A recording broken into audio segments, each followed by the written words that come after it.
साल 1930। दुनिया लंदन की ठंडी हवाओं से गुजर रही थी। भारत अब भी अंग्रेजों की गुलामी में था।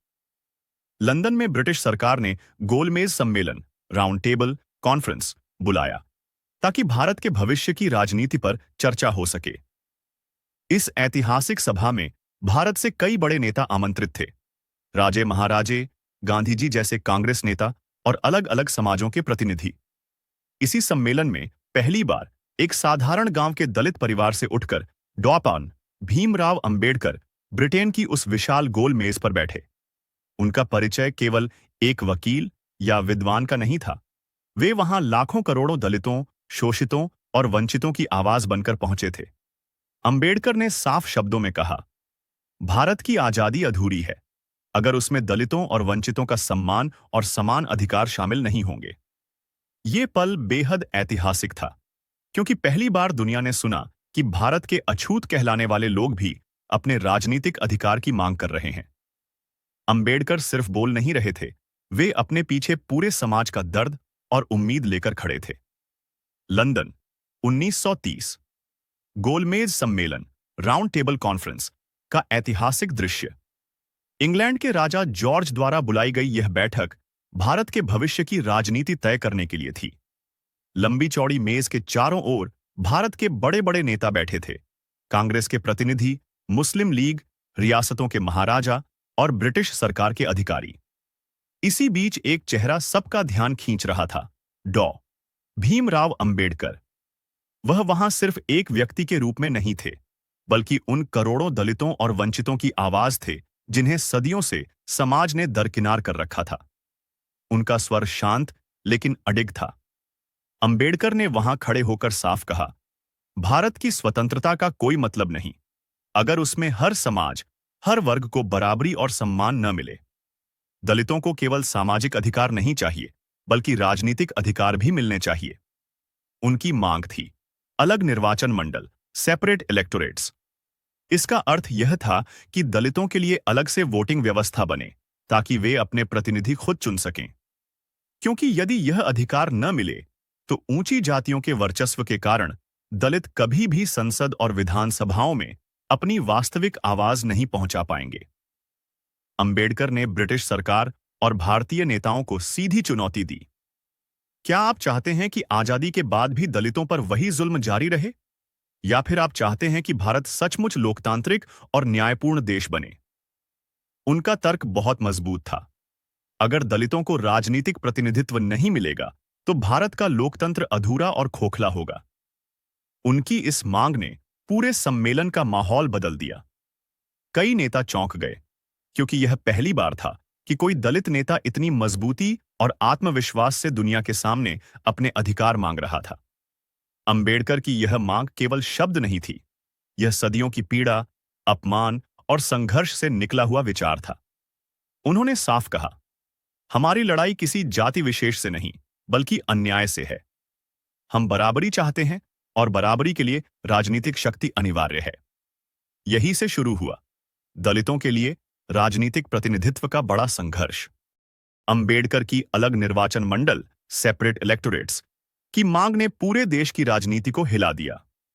यह मांग ब्रिटिश सरकार को भी स्वीकार्य लगी और उन्होंने दलितों को अलग निर्वाचन मंडल देने का संकेत दिया।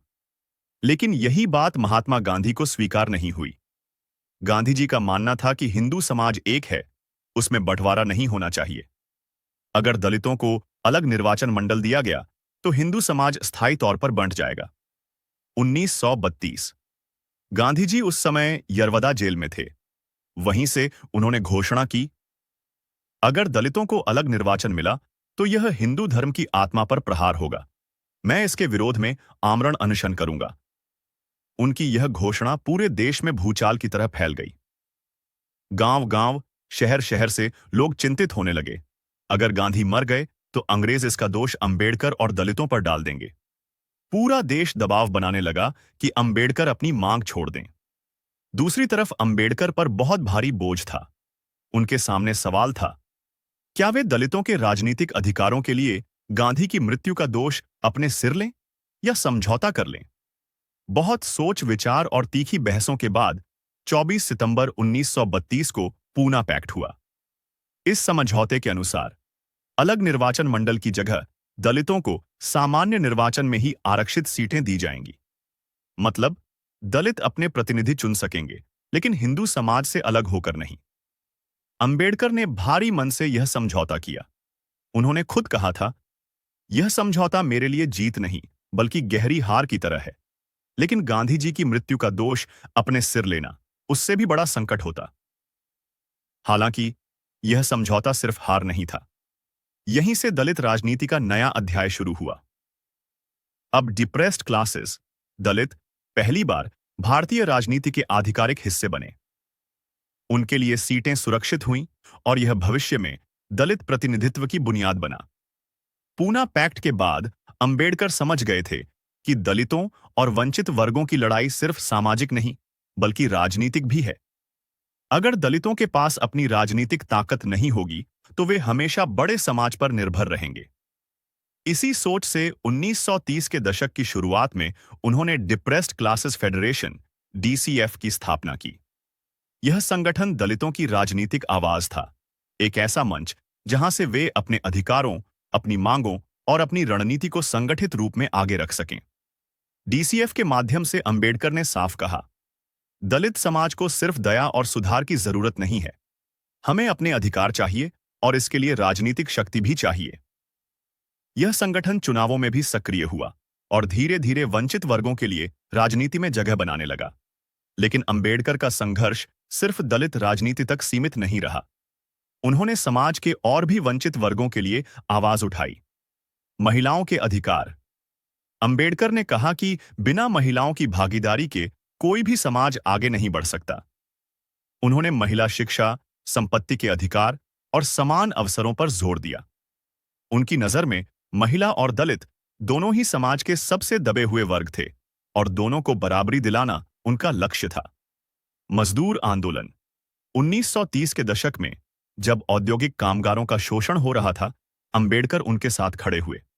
उन्होंने मजदूरों के लिए काम के घंटे घटाने, उचित वेतन और श्रमिक सुरक्षा कानूनों की मांग की। उनकी पहल पर काम के 8 घंटे का सिद्धांत लागू हुआ, जो आज हर कामगार का बुनियादी अधिकार है। इस तरह 1930 से 1440 का पूरा दशक अंबेडकर के लिए संघर्ष और संगठन का दशक बना। यही वह दौर था जिसने उनकी सोच को और परिपक्व किया और आगे चलकर उन्हें भारतीय राजनीति और संविधान निर्माण के केंद्र में पहुंचा दिया। अगली कड़ी में देखेंगे संविधान सभा तक की यात्रा और भारत के भविष्य का निर्माण। अगर इस कहानी ने आपके दिल में भी जोश भर दिया हो तो वीडियो को अभी लाइक करिए, अपने दोस्तों तक पहुंचाइए और सब्सक्राइब कर लीजिए, क्योंकि आगे और भी रहस्यमयी और रोमांचक कहानियां आपका इंतजार कर रही हैं।